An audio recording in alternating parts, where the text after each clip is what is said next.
اچھا ایک چینل پر جو بات ہوئی تھی اس میں سے ایک بہت زیادہ، کون سے چینل پہ جی؟ یہی بول ٹی وی پر. ہاں بول ٹی وی کا نام لینا جی. تو بول ٹی وی پر جو بات ہوئی تھی اس میں ایک بڑا سیریس ایشو یہ ہوا تھا کہ رسول پاک صلی اللہ علیہ وسلم کی مزارات کی جب بات چلی نا تو بریلوی علماء کی طرف سے یہ اعتراض کیا گیا. انہوں نے کہا جی کہ آپ کے سعودی عرب کے مفتی نے سرکاری ٹی وی پہ بیٹھ کے نعوذ باللہ نعوذ باللہ نعوذ باللہ رسول پاک صلی اللہ علیہ وسلم کے روزے مبارک کو بت کہا ہے. اور انہوں نے کہا داعش نے یہی بات کی ہے. اور انہوں نے کہا داعش ایک سٹیپ آگے چلے گی. انہوں نے کہا جی اس وقت جو موجودہ کعبہ ہے وہ بھی نعوذ باللہ نعوذ باللہ نعوذ باللہ اس کی بھی پرستش ہو رہی ہے تو ہم نعوذ باللہ اس کو بھی اڑا دیں گے. نہیں یہ بالکل جھوٹ. یہ ٹی وی پر بات کی گئی. اچھا اس پہ انہوں نے کہا جی کہ یہ خط بھی انہوں نے بانٹے ہیں پورے چینلوں پر بانٹے ہیں جب دھماکے وغیرہ کیے ہیں. وہ کہتے ہیں جی یہ در حقیقت انہوں نے نام نہیں لیا لیکن وہ اہل حدیث علماء بھی عالم پہ بیٹھے تھے پر انہوں نے نام نہیں لیا شاید لحاظ کر کے. انہوں نے یعنی انڈائریکٹلی یہی بات کی کہ یہ آپ کی اہل حدیث کی فکر ہی ہے جو کہ داعش کی صورت میں ظہور پذیر ہو گئی ہے اور داعش جو کچھ کر رہی ہے یہ در حقیقت آپ ہی کے مستند مفتی جو ہیں ان کے یہ فتوے موجود ہیں تو اس کا نتیجہ یہ نکلنا تھا. ٹھیک ہے اس کا جواب تو اہل حدیث دیں گے جی. ہمارا تو کوئی لینا دینا نہیں کسی مکتبہ فکر کے ساتھ. ہم تو بات کریں گے کتاب و سنت کے دلائل کی. تو پہلی بات یہ ہے کہ میں تو ایک نیوٹرل بندہ ہوں اس حوالے سے. اہل حدیث کا مکتبہ فکر کے طور پر قطعاً کوئی ایسا عقیدہ نہیں ہے نعوذ باللہ من ذالک کہ نبی صلی اللہ علیہ وسلم کی قبر مبارک کو وہاں سے ختم کر دیا جائے یا خانہ کعبہ شریف کو ختم کر دیا جائے. بالکل ایسا عقیدہ نہیں ہے. اور باقی رہا ان کے اوپر بھڑکنا وہ تو میں ان کی تو بعد میں اہل حدیث کے حوالے سے جو غلط چیزیں ہیں وہ میں پوائنٹ آؤٹ کرتا ہوں.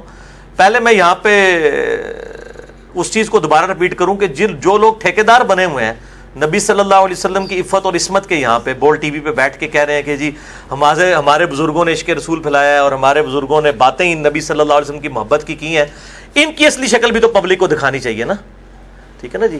تو یہ ان کے بزرگ ہیں جی. کشف المحجوب ذرا دکھائیں جی. یہ میرا کلپ لاکھوں لوگوں تک پہنچ چکا ہے. یہ کشف المحجوب ضیاء القرآن پبلیکیشن کی کتاب ہے چھپی ہوئی. پاکستان میں شبیر بدرس کے بعد سب سے بڑا بریلویوں کا یہ ادارہ ہے اور انہوں نے یہ کشف المحجوب چھاپی ہے. پیر کرم شاہ صاحب کی اس کے اوپر تقریر لگی ہوئی ہے اور وہ بھی میں پہلا صفحہ بھی اس کے اندر آپ کو دکھا دیتا ہوں. یہ کور کریں جی اس کو. تو اس کے اندر انہوں نے امام ابو حنیفہ رحمہ اللہ تعالیٰ کے ساتھ ایک منسوب خواب جو میں نہیں مانتا کہ امام حنیفہ نے دیکھا ہے, بالکل کچھ جھوٹا گڑھ کے یہ فقہ حنفی کی کتابوں میں بھی ڈالا گیا اور اس کے اندر بھی ڈال دیا گیا.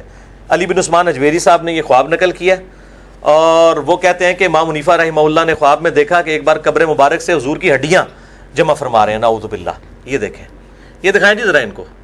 یہ اور کہتے ہیں کہ جی اور ترجمہ کرتے ہوئے شرم آئی, لکھا استخوان مبارک ڈھانچہ مبارک, یعنی ہڈیاں ترجمہ ہی نہیں انہوں نے کیا. ان کو پتا تھا ان کی پبلک ان کو خود لتر مارے گی کہ یہ گستاخانہ خواب تم لکھ رہے ہو نبی صلی اللہ علیہ وسلم کے بارے میں کہ ان کی قبر کے اندر کیا نعوذ باللہ ہڈیاں ہیں جو جمع کر رہے ہیں. اور اللہ تعالیٰ نے اس قسم کا جھوٹا خواب دکھانا تھا امام حنیفہ کو جو نبی صلی اللہ علیہ وسلم کی گستاخی پر مبنی ہو.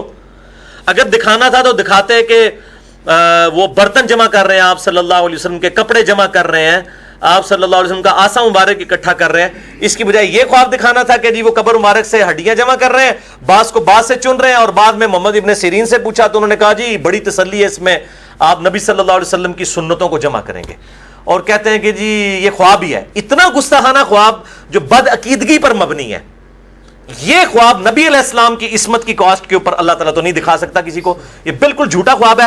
تو پہلے تو علی اجویری صاحب کی کتاب چھاپنا بند کریں اور میں نہیں کہتا علی اجویری صاحب کا مزار بند کر دیں کیونکہ اب آپ کہیں گے ان کی کتاب ہی نہیں ہے. جب میں نے یہ پوائنٹ آؤٹ کیا کہتے ہیں نہیں وہ کتابیں بدل گئی ہیں. اگر کشف المحجوب بدل گئی ہے نا تو پھر پرسنالٹی بھی کوئی نہیں ہے. اف دیر از نو کشف المحجوب دیر از نو علی بن عثمان اجویری. ان کا تعارف ہی یہی تھا.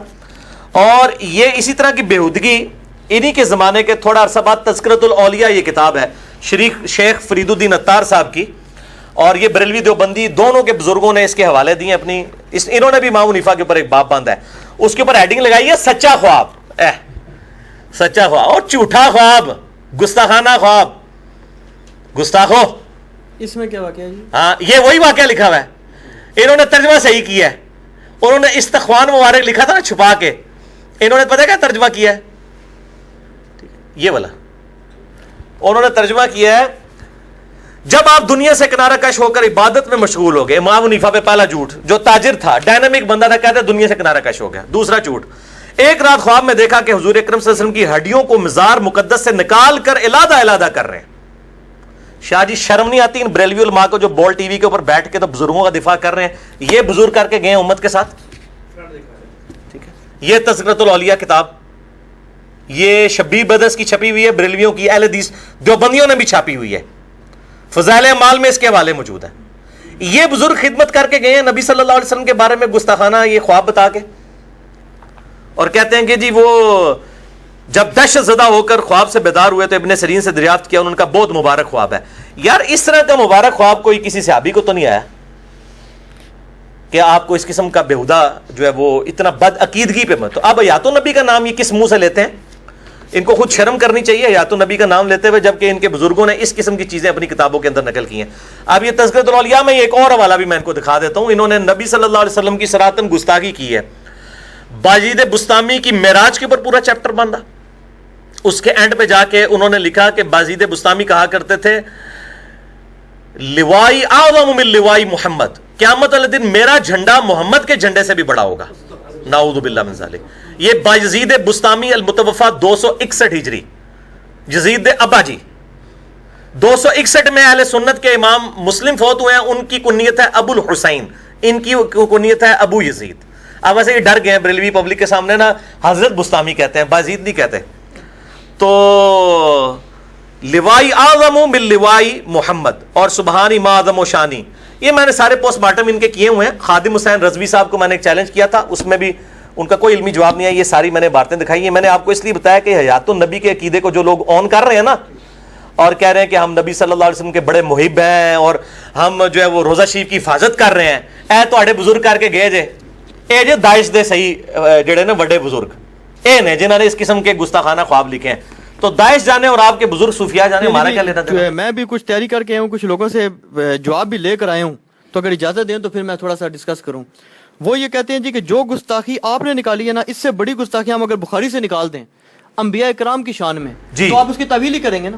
ہاں تو اس یعنی وہ کہتے ہیں ایک منٹ یہ میں نے پچھلی دفعہ بھی آپ نے بالکل چھڑول ماری ہے سوال کر کے. میں نے آپ کو ان چیزوں سے منع کیا کہ جو چیز میں ڈسکس کر چکا ہوں وہ چھڑول نہ مارے بیچ میں, یہ چھڑول ہے. میں ان باتوں کا جواب دے چکا ہوں کہ بخاری شریف تو ہماری کامن ہے, پہلے کوئی بخاری کا منکر بنے اس کے بعد ہم سے سوال کرے.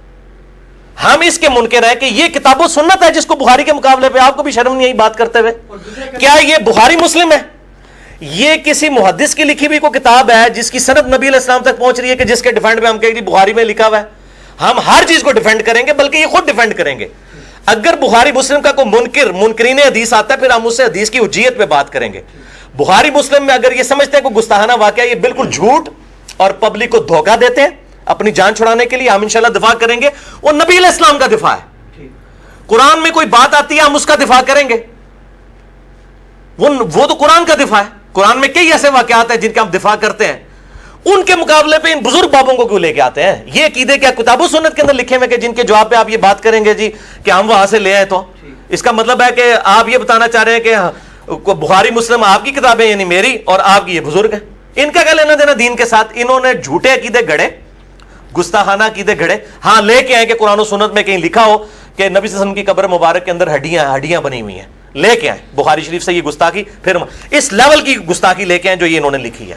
اور یہ بریلویوں کو بتائے نا ان کی علماء کہ ہمارے بزرگ یہ لکھ کے لے ہیں. میں کہتا ہوں ان بزرگوں کی قبریں لوگ اکھاڑ دیں گے اگر لوگوں کو ان کی اصلی حقیقت پتہ چل جائے کہ اگر یہ اب ان کے پاس چھٹکارا صرف یہ ہے, یہ آپ جو وکالت کر رہے ہیں یہ تو اتنی وکالت بھی نہیں کر سکتے. یہ کہتے ہیں کتابیں ہی بدل گئی ہیں.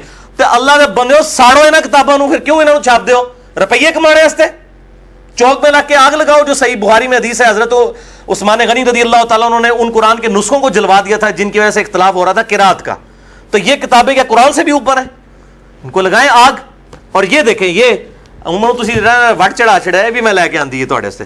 اے چشتی رسول اللہ کلمہ پڑھوایا انہوں نے, اے دکھاؤ جی, ہشت بہشت 8 چشتیاں کے بزرگوں کے انہوں نے حالات زندگی لکھے ہیں, اور اس میں انہوں نے یہ جناب چشتی رسول اللہ کلمہ جی مرید کو انہوں نے کلمہ پڑھایا, اور اس کی باطل تعویلات کرتے ہیں. نہیں جی وہ خاص کیفیت میں تھے. یہ خاص کیفیت میں آگے خادم رضوی صاحب علی میں بات کروں گا, وہ کہتے ہیں خاص کیفیت جا کے تسی پونک دے ہو نبی ہوتے. وہ کہتے ہیں جی وہ انہوں نے بات کوئی توبہ نہیں کروائی ہے, انہوں نے صرف یہ کہا ہے کہ کلمہ وہی ہے. کیا حضرت ابوبکر صدیق جو ہے وہ پہلے اپنے نام کا کلمہ پڑھواتے تھے؟ اس پہ میرا کلپ چڑھا ہوا ہے, مر گئے سارے یہ کوئی بول ٹی وی کے اوپر یہ چینل ہے ان سارے مولویوں کو جواب دو ان باتوں کے, تمہارے بزرگ چشتی رسول اللہ کلمہ پڑھواتے رہے. یہ کام تو غلام احمد قادیانی نے نہیں کیا. میں کہتا ہوں قادیانیوں سے بدتر یہ کتابیں ہیں. غلام احمد قادیانی سے کبھی اپنے نام کا کلمہ پڑھوانا ثابت نہیں ہے, حالانکہ وہ دجال ہے, اس نے جو بھی جھوٹا دعوی نبوت کیا وہ اس نے بھی اپنے آپ کو امتی نبی کا ہے, اپنے نام کا کلمہ کبھی اس نے نہیں پڑھوایا. یہ چشتی رسول اللہ پڑھوایا, معین الدین چشتی المتوفا 633 ہجری. اب یہ کہ ان کی کتاب نہیں ہے, کتاب نہیں ہے تو یہ چھاپ رہے کون ہے؟ شبیب بدرس. میں نے تو نہیں چھاپی ہے. ان لوگوں کی کیا اوقات ہے کہ یہ بات کرتے ہیں؟ تو یہ ان کے خود بزرگ یہ سارا کچھ کرتے ہیں. ایک اور بات یہ کرتے ہیں, یہ کہتے ہیں جی یہ تو ہمارے جو بریلوی احمد رضا بریلوی صاحب ہیں ان سے سینکڑوں سال پہلے وفات پا چکے ہیں, تو یہ بریلوی تو نہیں تھے علماء. وہ کہتے ہیں جن کے آپ ہمارے اوپر بریلویوں پہ یا دیوبندیوں پہ پیش کر رہے ہیں, تو وہ کہتے ہیں جی یہ تو آپ احمد رضا بریلوی صاحب ہوں یا اشرف علی تھانوی صاحب ہوں, ان کے خلفاء ہوں, ان کی بات پیش کریں نا کوئی. وہ کہتے ہیں جی یہ تو سینکڑوں سال پرانے بزرگ ہیں. نہیں تو ان بزرگوں کو پروموٹ کون کر رہا ہے؟ ہم یہی تو کہہ رہے ہیں, ان بزرگوں کو پروموٹ کون کر رہا ہے؟ تو ٹھیک ہے لانے برات کریں, ان کو کہیں یہ گستاخ ہے. جس طرح حسام الحرمین لکھی احمد بریلوی صاحب نے, یہ حسام الحرمین, اور انہوں نے دیوبند کے بزرگوں کو گستاخ کہا. اسی طرح کہہ دیں کہ یہ سارے بزرگ جو ہیں گستاخ ہیں. علی جویری صاحب کو بھی گستاخ کہیں, معین الدین چشتی صاحب کو بھی گستاخ کہیں. ان ساروں کو اس گستاخوں کی فہرست کے اندر ڈالے نا, نہ اون کریں نا. ہم تو نہیں اون کر رہے ان کو, ٹھیک ہے. تو یہ سارے ان لوگوں نے ڈالے ہوئے ہیں نا. یہ حسام الحرمین یہ والی کتاب ہے جی, میں نے دوسری دکھا دی, کام شریعت. یہ حسام الحرمین, ٹھیک ہے. اس کے اندر جو گستاخانہ عبارتیں نقل کی ہیں تو ان کی کیوں نہیں کی ہیں انہوں نے؟ اس وقت نہیں خیال آیا کہ اپنے بزرگ بابوں کی بھی عبارتیں لکھیں جنہوں نے اپنے ناموں کے کلمے پڑھوائے ہوئے ہیں. یہ کہاں سے عشق رسول کے ٹھیکیدار بن گئے آج بول ٹی وی کے اوپر آ کے اپنی منجی تھلے بھی ڈڈا پھیرو بول ٹی وی والے ہو. نہیں تو میں کہاں گا باول ٹی وی ہے, عربی والا باول. یہ بول نہیں ہے, باول ہے. باول عربی میں کہتے ہیں پیشاب کو. چلو میں نے کہا وہ بعد میں علی نو آپ ہی نے ترجمہ آندہ ہے, میں پہلے ہی دس دیں. یہ باول ہے, پھر بول نہیں ہے. اچھا, ایک اگلا جو پریزنٹ ڈسکس ہوا وہاں پر وہ یہ تھا کہ رسول پاک صلی اللہ علیہ وسلم کا جو گنبد خضرا ہے, روضہ مبارک ہے, یہ تو یعنی خلفائے راشدین کے زمانے میں جو ہے نا اس پر کام ہوا ہے کچھ. تو وہ کہتے ہیں جی کہ آج آپ کو اس میں کیا تکلیف ہے, اور آپ اگر اس کی یہ دلیل ہے تو پھر مزارات پہ بھی گنبد بنانے کی دلیل ہے. وہ کہتے ہیں یا تو چیز یہ خلفائے راشدین بنو امیہ کے بدماش اموی خلفاء کو یہ خلفائے راشدین کہہ رہے ہوں گے.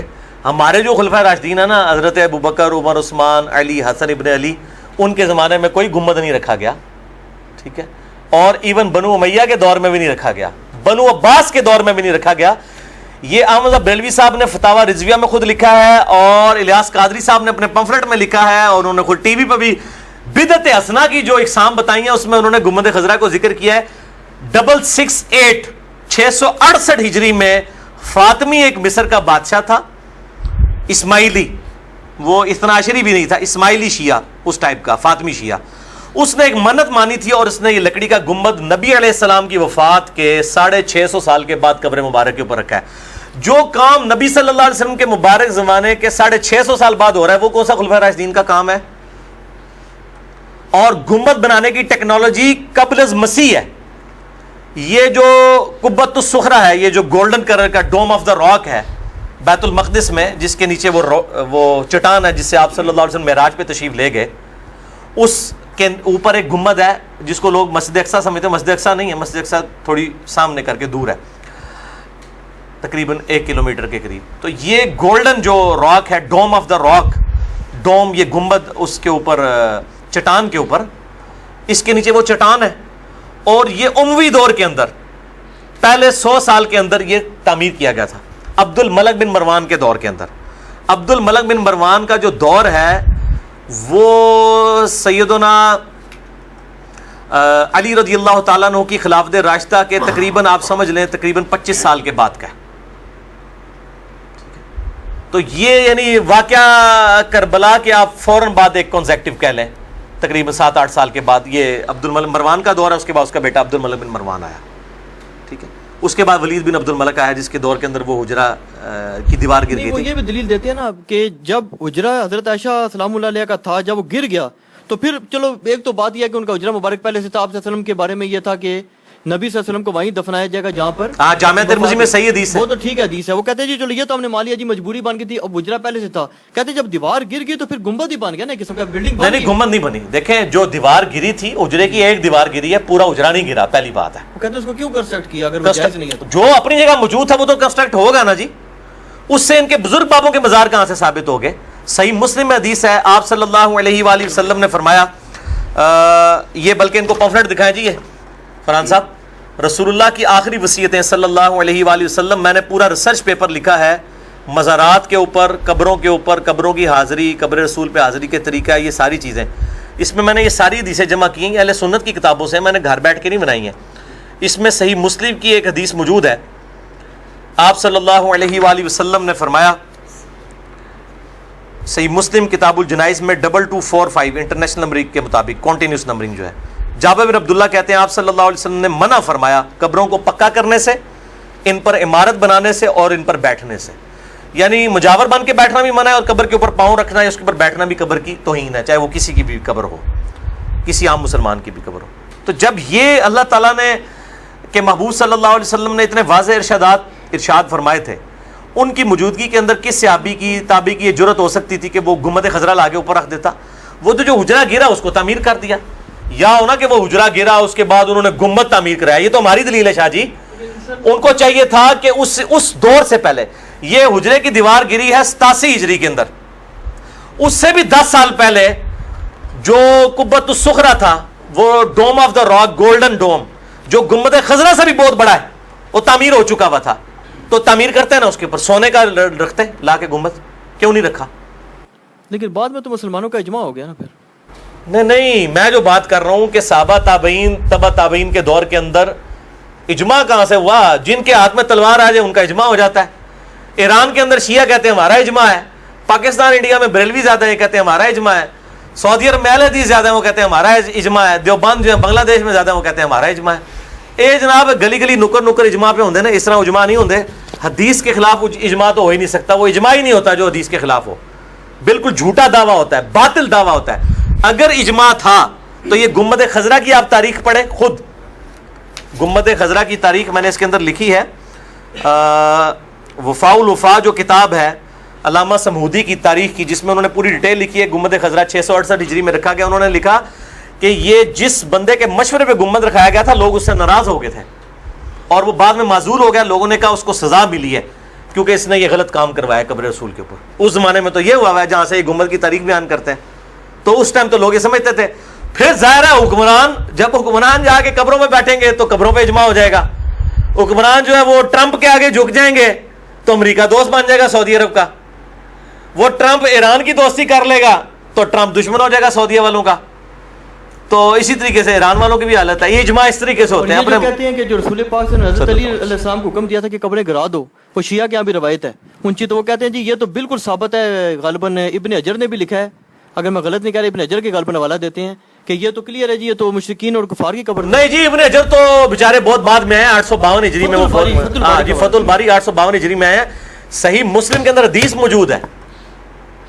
یہ 2 حدیثیں امام مسلم نے ان کو پھکیے دی ہیں، اکٹھی لکھی ہیں دونوں حدیثیں. یہ ایک حدیث بیان کرتے ہیں نا، میں نے اس پمفلٹ میں ڈالی ہوئی ہے جو پمفلٹ دکھایا ہے، کہ آپ صلی اللہ علیہ وآلہ وسلم نے کے بارے میں مولا علی رضی اللہ تعالیٰ عنہ علیہ السلام کہتے ہیں، ابو حیاج اسدی کو مولا علی کہتے ہیں، میں تجھے اسی کام پر معمور نہ کروں جس کام پر مجھے نبی صلی اللہ علیہ وسلم نے معمور کیا تھا، کہ تم جو بھی اونچی قبر دیکھو اس کو برابر کر دو اور کوئی تصویر دیکھو تو اس کو مٹا دو. یہ حدیث ہے صحیح مسلم کتاب الجنائز میں 2243. ٹھیک ہے. مفتی احمد یار خان نعیمی صاحب نے بھی جال حق کے اندر دھوکہ دیا ہے کہ جی کافروں کی قبریں تھی. یہ 2243 سے ایک حدیث پہلے امام مسلم حدیث لے کے ہیں، اس میں انہوں نے بتا دیا کہ کس کس کی قبریں تھی. وہ تو میرے بھائی بقیع غرقت میں منافقین کی قبریں بھی مسلمانوں کے ساتھ ہیں. ٹھیک ہے. وہ کٹھے ہی قبرستان ہوتے تھے اس وقت، قبریں بھی کٹھی تھیں.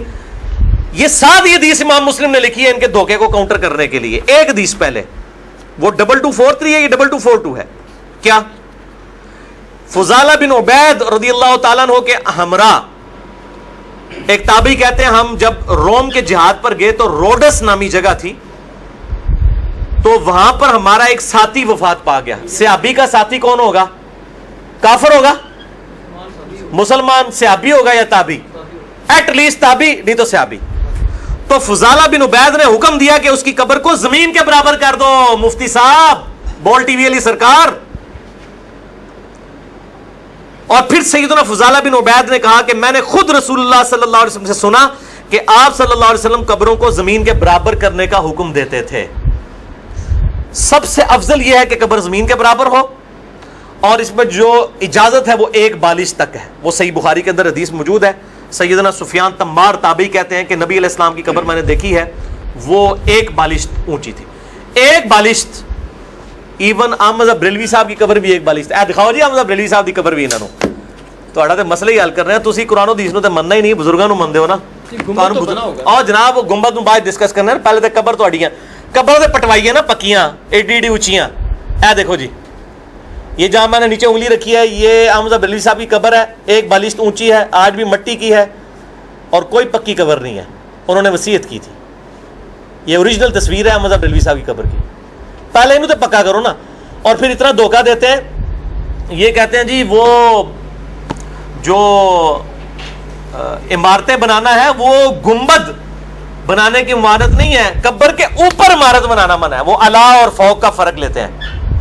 ہم کہتے ہیں آپ کے جتنے بزرگوں کی قبریں بنی ہوئی ہیں نا, فوق بھی بنے ہوئے ہیں گنبد اور اعلی بھی بنے ہوئے ہیں, کیونکہ آپ قبروں کو اتنا اتنا اونچا ایکسٹینڈ کرتے ہیں. جس ڈیفینیشن میں آپ قبر کو کہتے ہیں نا عمارت بنانا غلط ہے, اس میں آپ کے بزرگوں کی ہے. علی بن عثمان اجویری کی قبر نیچے تہ خانے میں ہے, کم از کم 25-30 فٹ ایکسٹینڈ کر کے اوپر لے کے آئے ہیں. اور میں آپ کو اس کے اوپر ایک لطیفہ سناتا ہوں. غلام رسول سعیدی صاحب میرے استاد تھے, اللہ تعالیٰ ان کی غلطیاں معاف فرمائے, فوت ہو گئے. شرح صحیح مسلم لکھی ہے انہوں نے. آج جتنے یہ مینڈک میدان میں نکلے ہوئے ان سے بہت بڑے عالم دین تھے, بریلویوں کے محقق تھے. ان سے میری فون پہ 15 منٹ انہی قبروں کے اوپر بات ہوئی. میں نے کہا شیخ صاحب یہ آپ جو قبروں پہ مزارات بنانا جو ہے یہ, وہ کہتے ہیں نہیں وہ فوق کی اجازت ہے, اعلیٰ قبر منع ہے. تو میں نے کہا یہ اعلیٰ کا کیا مطلب ہے؟ کہتے ہیں اعلیٰ کا مطلب یہ ہے کہ قبر کے ایگزیکٹ اوپر عمارت بنائی جائے اینٹیں جوڑ جوڑ کے. میں نے کہا جیسے علی بن عثمان اجویری صاحب کی بنی ہوئی ہے کہ تہ خانے سے قبر ایکسٹینڈ کر کے اوپر لائے ہوئے ہیں, اور گولڈے والے بزرگوں کی بنی ہوئی ہے, اور جتنے پاک پتن والوں کی بنی ہوئی ہے, اور جناب وہ ملتان کے اندر باب الحق ملتانی صاحب کی بنی ہوئی ہے کہ وہ قبر کے ایگزیکٹ اوپر عمارت بناتے ہیں, لے جاتے ہیں 5-6 فٹ اونچی روپ ڈالنے کے لیے لوگوں پہ. یہ والی آپ غلط کہہ رہے ہیں نا, نال ہی ٹھوس ہو گئے. کہتے نہیں میں نے مسئلہ بتا دیا. ان کو تو کہیں کال نہ ریکارڈ کر رہا ہوں, اتنی ان لوگوں کی جرت نہیں ہے. اللہ پہ بھی ان کی جو اللہ والا جو انہوں نے دھوکہ دیا ہے نا, اللہ والا یعنی پر, اپون کہتے ہیں جی, وہ اپون فوق کے لفظ نہیں ہے, اللہ کے لفظ ہیں. ہم کہتے ہیں جی ہم for the sake of argument agree کرتے ہیں آپ کی ساری قبریں اللہ بنی ہوئی ہیں. دکھائیں کون سی ایک بالش تو زمین کے برابر ہے. گنبد کو تو ہم بعد میں ڈسکس کرتے ہیں. تو یہ گنبد شنبد ٹیکنالوجی موجود تھی قبل از مسیح. صحابہ نے سونے کے گنبد بنانے تھے, تابعین نے, تبا تابعین نے. یہ 650 سال کا گیپ کیوں آیا ہے؟ لیکن علی بھائی اس میں ایک چیز اور ہے نا کہ دنیا میں جتنے محدثین گزرے ہیں ایسا شاید ہی میرے علم میں تو کوئی نہیں ہے جس کا باقاعدہ اونچا صحیح بڑا سا گنبد نہیں بنا ہوا. میں نے بتایا نا حکمرانوں کی محبت کرتے ہیں. اور دوسرا ایک اور چیز ہے, محدث زبیر علی زئی صاحب سے میری اس مسئلے پہ بات ہوئی تھی ایک دفعہ نا ان کی زندگی میں. تو آپ ظاہر ہے مجھے ایگزیکٹ الفاظ تو یاد نہیں ہوں گے, لیکن انہوں نے کچھ ایسی بات کی تھی. وہ کہتے تھے جی کہ یہ جو جیسے گنبد خضرا ہے نا, تو یہ اس کو نہیں آپ نیچے گرا سکتے, یہ بڑی بے ادبی والا معاملہ ہے. نہیں ہم کب کہہ رہے ہیں گنبد خضرا گرانے کی تو بات ہی نہیں ہو رہی ہے. نہیں لیکن پھر بات تو نہیں بات یہ ہو رہی ہے کہ پہلے جن لوگوں نے غلطی کی ہے ان کو تو آپ کہنا ٹھیک ہے, یہ تو بات کا مسئلہ ہے گرانا یا اٹھانا. جن لوگوں نے بنائی ہے ان کو تو غلط کہے نا, یہ تو جرت کریں نا کہ صحابہ تابعین سے بڑے عاشق رسول وہ تھے جنہوں نے بعد میں گنبد بنوایا. ان کے پاس تو ٹیکنالوجی تھی, انہوں نے نہیں بنایا. تو یہ مانے نا کم از کم, آدھا مقدمہ تو شاید آپ بھی مانے, کم از کم انصاف ہے کہ 650 سال تک کسی نے گنبد نہیں رکھا. پہلے یہ کہیں کہ 650 سال میں مسلمانوں کے دل میں نبی علیہ السلام کی وہ عظمت نہیں تھی جو بعد کے مسلمانوں میں جاگزی ہوگی, نعوذ باللہ. تو یہ خود ہی مقدمہ ان کا دھڑام سے گر پڑے گا. اب رہا گنبد رکھا ہوا ہے, اس کو اتارنے کا مسئلہ. ہم یہ کہتے ہیں کہ جو لوگ کہتے ہیں نا کہ جی وہ سعودی علماء نے فتویٰ دے دیا, البانی صاحب نے فتویٰ دے دیا, ان کا فتوے اپنی جگہ موجود. پہلی بات یہ ہے کہ گنبد اگر کوئی قبر مبارک سے اتارتا ہے تو قبر مبارک کے حجرے کی اپنی چھت تو اپنی جگہ موجود ہے جو پہلے سے تھی, تو قبر مبارک کی تو کوئی بے رحمتی والی بات نہیں ہے. باقی رہا گنبد کو توڑنے والا مسئلہ. اسی وجہ سے علماء عرب نے کہا کہ جب اگر آپ اس کو ہم اتارتے ہیں, چونکہ ایک کام جو وہی بعد میں ہے وہ کیسے سنت بن گیا, یعنی ایک کام بھی بعد میں ہو گیا. اب گنبد خضرا کے ساتھ عقیدت نبی صلی اللہ علیہ وسلم کی بنیاد کے اوپر کیوں لگا دی ہے؟